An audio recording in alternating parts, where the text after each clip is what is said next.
There was a storm. There's always a storm, especially in Wisconsin over the last couple of weeks. There always seems to be a storm. Just as it was for the disciples, this is the place of testing for us in the midst of the storm, in the midst of the cunning, irresistible forces of disorder. That force may be found in our homes. It may be found in our community. It may be found in the halls of power. It may be found in our world. That's the place for us to show who we really are, what we're really made of. That's the place for us to display our fearless faith as disciples of Jesus Christ in the storm. The Bible calls this elemental force of chaos by many names: the flood, Leviathan, exile, war, waters, disease, sin. You know what it's like to be caught up in the storm. You have ever had a marriage split up, a child run away, a doctor tell you that the biopsy was positive? We know what it's like to be caught in the storm. We who have heard that Pearl Harbor has been attacked, that President Kennedy has been assassinated, that the Space Shuttle Challenger has exploded, the World Trade Towers have fallen, the seeming calm and firm foundations of our lives have been swept away. We're caught in the midst of a storm. When the storm came to them, of course, the disciples were afraid. We are too. But the Bible tells us that there was one over whom has been given power over chaos, who triumphs even over the ultimate force of chaos, death. That one is Jesus Christ, our Lord. And having just finished his morning prayers, he walks along the water, he walks on the water, the storm unnoticed, the forces of chaos unable to even touch him. If Jesus walking on water isn't strange enough, here's the second strange thing about this passage. But when the disciples saw him walking on the lake, they were terrified, saying, "It is a ghost," and they cried out in fear.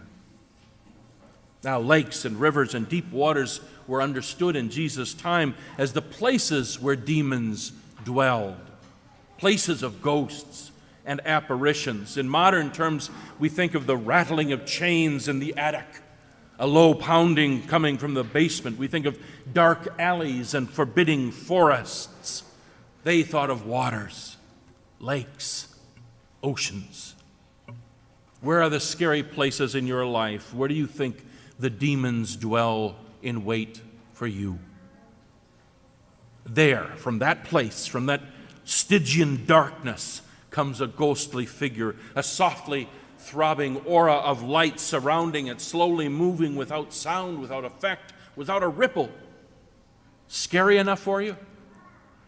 Then the ill-defined figure begins to take firmer shape, starts to come into focus, and one by one the features align until you recognize Jesus. But the disciples don't. Here comes Jesus, the one and perhaps the only one who can save them from the storm, and they don't recognize him. He looks like a ghost to them and terrifies them. Now, notice they've been battling the storm this whole time, and they've probably been concerned and scared. But when Jesus shows up and they catch sight of him, now Matthew tells us they're terrified. It isn't the storm that terrifies them, it's Jesus.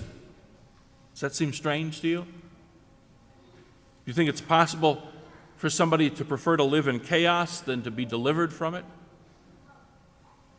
Has Jesus ever come to you and said, "Here I am, ready to show you a new life"? And you've responded, "No thanks, I prefer the old one"? Maybe that's some of the reason why whenever God or an angel or Jesus appears to any of us mortals in the Scriptures, the first thing they say is, "Do not be afraid." We're terrified when God shows up because we know that wherever God appears, all things, including us, will become new. And some of us prefer the old life. Thank you very much. So when they see Jesus and are terrified, Jesus says, "Take heart, it is I, do not be afraid."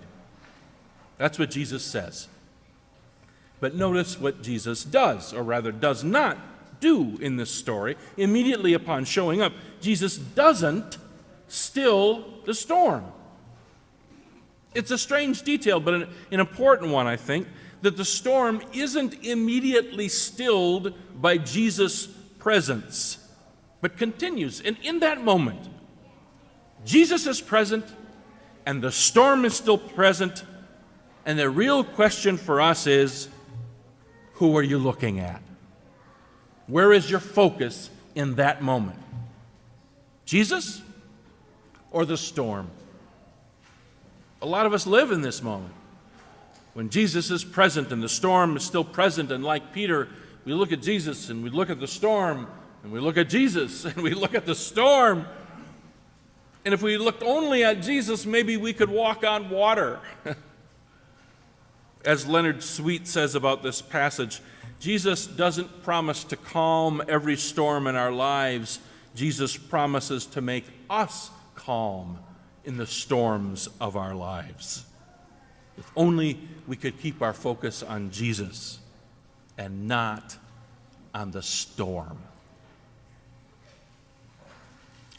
James Forman took part with the Freedom Riders during the civil rights struggles in the South in the 1960s. These folks were demanding equal rights for African Americans and access to public services, to voting, to schools, and along with some other freedom riders, James Forman was thrown in an Alabama prison. Once they were imprisoned, the jailers tried to break their spirits through various means. First, they salted their food so that it tasted terrible. It was inedible. But that didn't break the spirit of those freedom riders. Next, the jailers hurled insults at them wherever they went, and every time they passed by their jail cell. That didn't work. The prisoners laughed at them or quoted scripture back at them. Their spirits were still unbroken. But then the jailers came across a strategy that worked. They crowded the prisoners into fewer and fewer cells and removed mattresses from the cells, some of them, so that there were fewer mattresses than prisoners. Some of you know what it's like to sleep on concrete. It's terribly uncomfortable. So the prisoners began to fight over who got to sleep on the mattress. The jailers were winning. Then James Forman tells us, one prisoner began to sing the song Amazing Grace.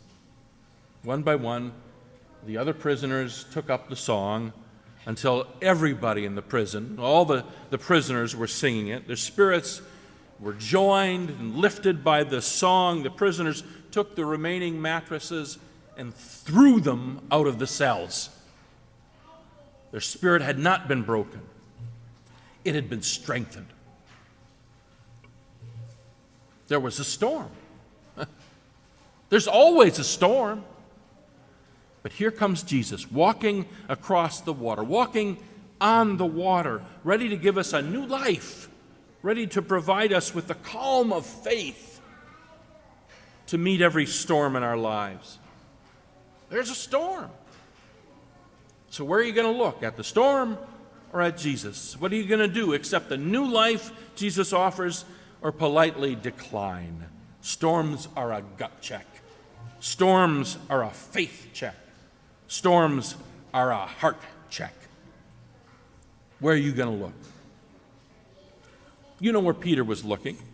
Matthew tells us that Peter answered him, Lord, if it's you, command me to come to you on the water. And now comes the third and most frightening development in this passage. I mean, the storm was scary, and Jesus looking like a ghost was even scarier, but now comes the thing that terrifies me.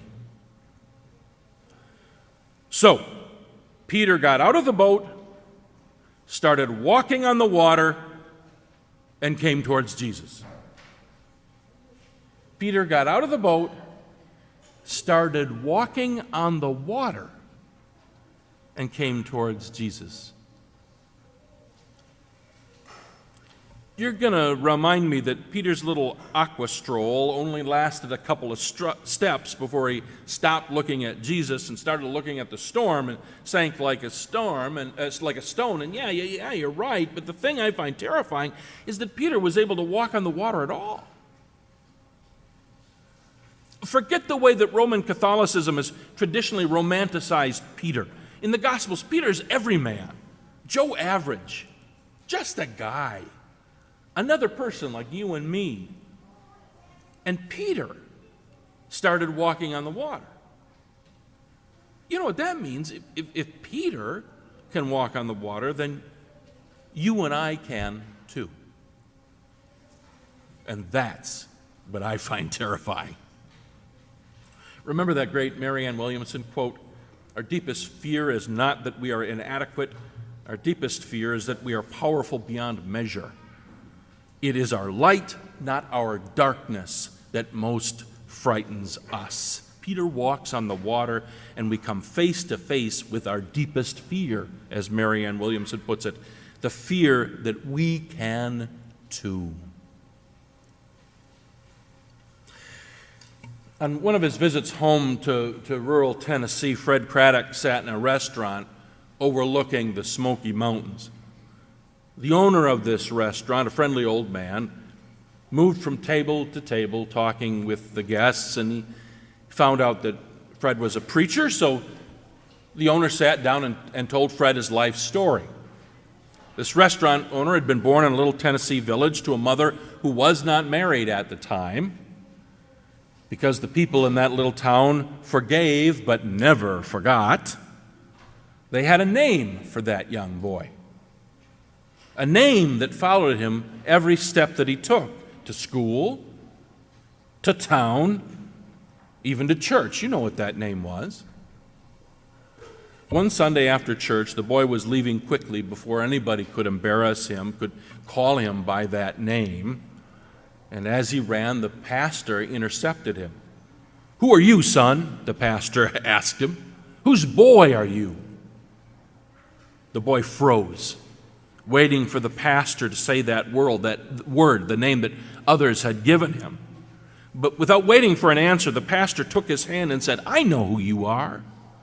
I see the family resemblance. You're a son of God."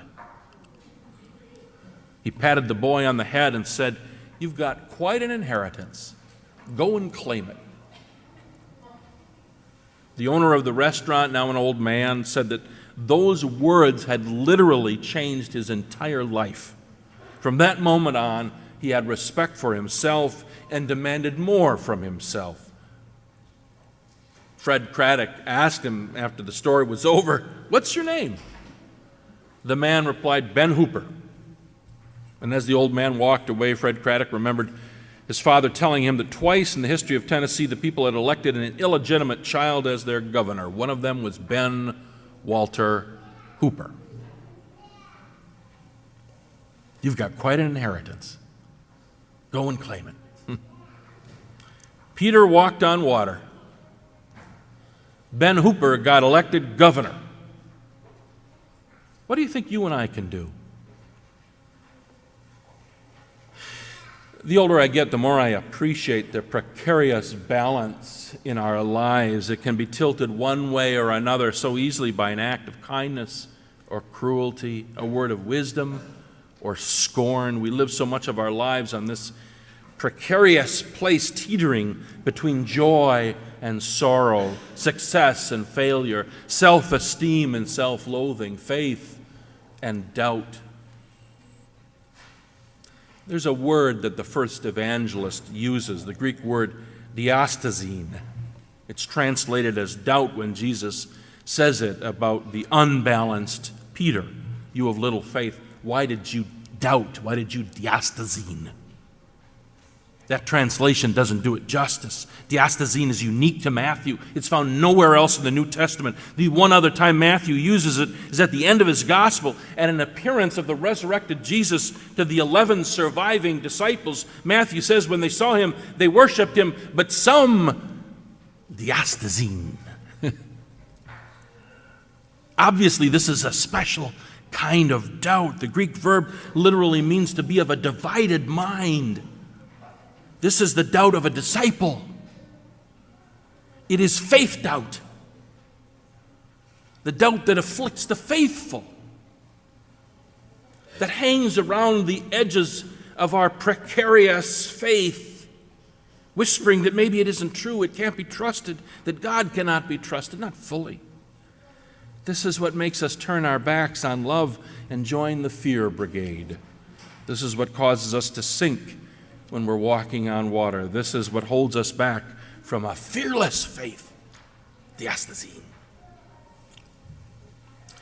Several years ago, 11-year-old Angela was stricken with a debilitating disease involving her nervous system. She was unable to walk, and the doctors didn't hold out much hope of her ever recovering. The little girl was unafraid. There, lying in her hospital bed, she would vow to anybody who'd listen that she was definitely going to be walking again someday.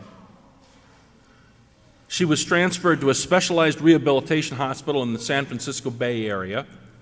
The therapists were charmed by her indefatigable spirit.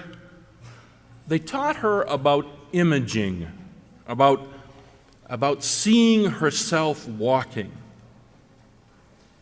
If it would do nothing else, it would at least give her hope and provide something positive for her to do in the long waking hours in her bed. Angela would work as hard as possible at her physical therapy in whirlpools and exercise sessions, but she worked just as hard laying there, motionless, faithfully doing her imaging, visualizing herself moving, moving, moving. One day, she lay there, straining with all her might, trying to imagine her legs moving again. It seemed as if a miracle happened. The bed moved.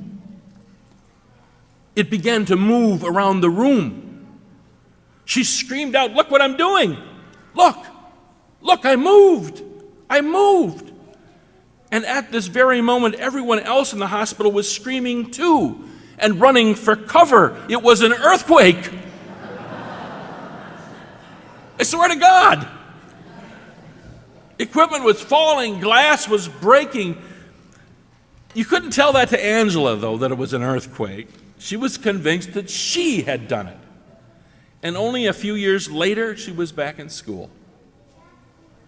Only a few years later, she was on her own two legs, no crutches, no wheelchair. Anyone who can shake the earth between San Francisco and Oakland can conquer a piddling little disease, don't you think? Peter can walk on water. Ben Hooper can get elected governor. Little Angela can shake the earth. What is it that the power of God is trying to do through you? I know there's a storm. There's always a storm. And call it what you will: disease, divorce, unemployment, political tumult, a nation divided, a soul in pain, an earth at risk, sin, evil, chaos. There's a storm. But here comes Jesus, the Spirit of Christ crossing the waters, walking across the waves, strolling through the storm, and holding out a hand to his disciples, to you and I. Come, he says. Follow, he says. Trust, he asks. And where are you going to look? At the storm or at Jesus? And what are you going to do? Be frozen in fear or start walking?